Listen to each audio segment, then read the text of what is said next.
नमस्कार मंडळी, श्री स्वामी समर्थ. येत्या 31 मार्चला आला आहे स्वामी महाराजांचा प्रगट दिन. अहो, मग स्वामी महाराजांचा प्रगट दिन आला, पण आमच्याकडून काही सेवा झालीच नाही. आम्हाला 11 मार्चपासून सेवा करायची होती, आमच्याकडून सेवा करणंच झाली नाही. मग तुम्ही 7 दिवसाची सेवा जरी केली तर तुमच्या नशिबात जे नाही ते तुम्हाला मिळणार आहे किंवा तुमच्या आयुष्याचं सोनं होणार आहे. मग सेवा कोणती?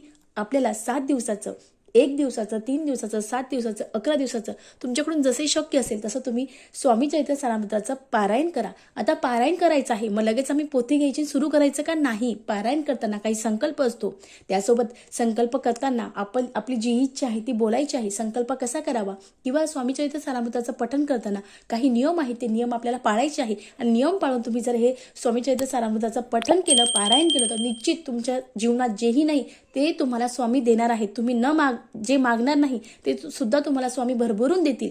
असं आपल्याला स्वामी चरित्र सारामृताचं पारायण करायचं आहे. पारायण कसं करायचं, नियम अटी काय, हे संपूर्ण मी खाली जो त्रिकोण आहे त्याला टच करायचं आणि तो व्हिडिओ पूर्ण पाहायचा.